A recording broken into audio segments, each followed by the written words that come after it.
asked, what should I confess? What thing should I bring forth that is need for confession? Because not everything need to be confessed. There are some things that pass through our minds that we can push off and say, this is not a part of my life. This is not how I believe. This is not how I think. This is not how I operate in my life. So I know that that's not a part of the fabric of what I am made of. So I can look at those things and allow those things to pass over because I know that they're coming from the enemy.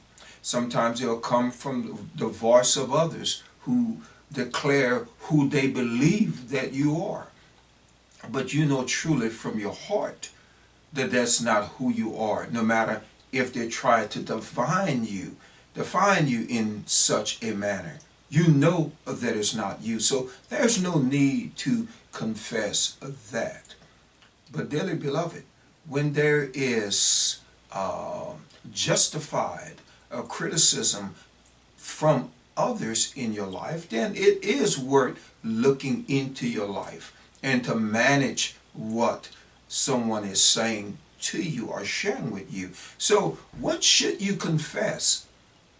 First of all, to eradicate the burden that is in your life now, or the healing that have been held back in your life because of the lack of confession. First of all, we have to deal with truth.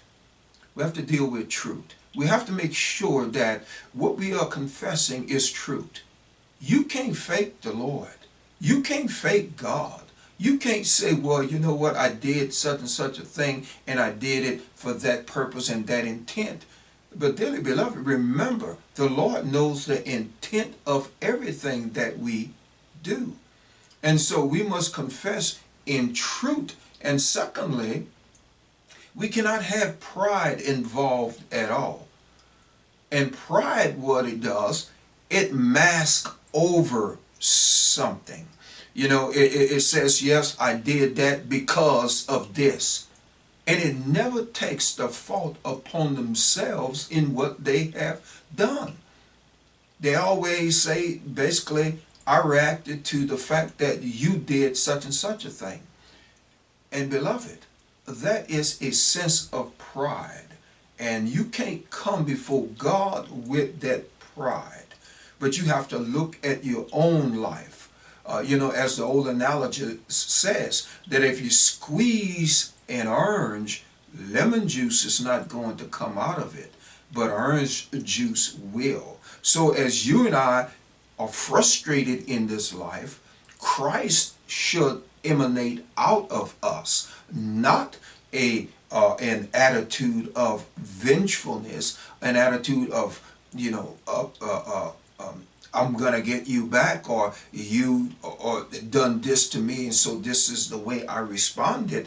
Dearly beloved, remember, what is in you will come out of you ultimately when it is put under stress. The other thing is that let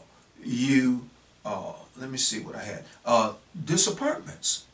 We confess disappointments. Disappointments in our own lives. Disappointments that others may have done to us that hurt us, and we are disappointed in them. When we confess that, and I'm not talking about necessarily to the person that disappointed you, because they may not care that they disappointed you. And so going to them to share with them is just simply going to make it worse. But if you confess that to the Father and to another individual, then, dearly beloved, it will relieve you of that burden of carrying it along, that sense of disappointment. And then you will get another viewpoint of it. Amen?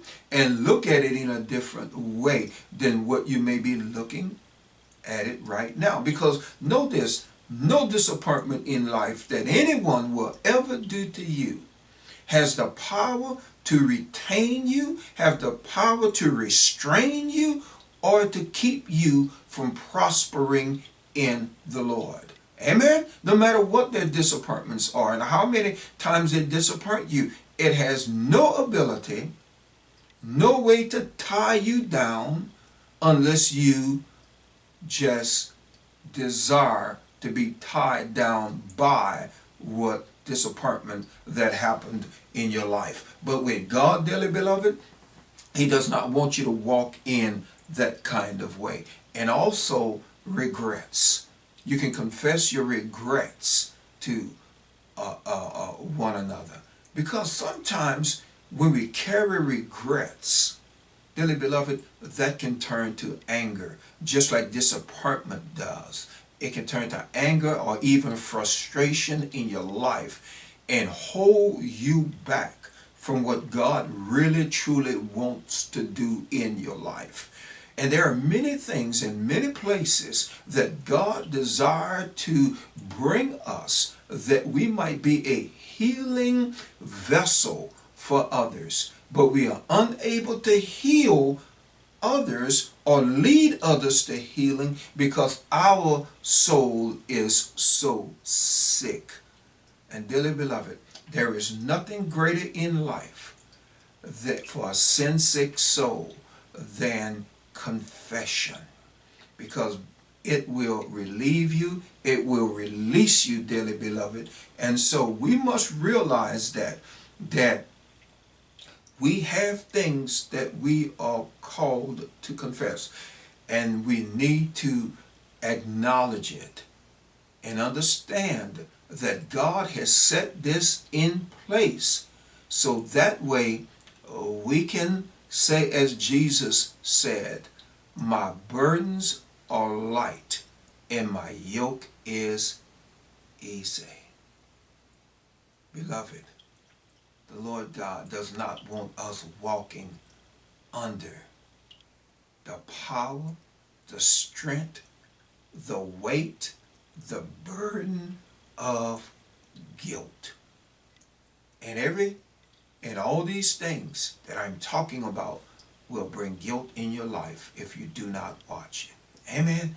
Beloved, be blessed and walk in the freedom that Jesus purchased for you.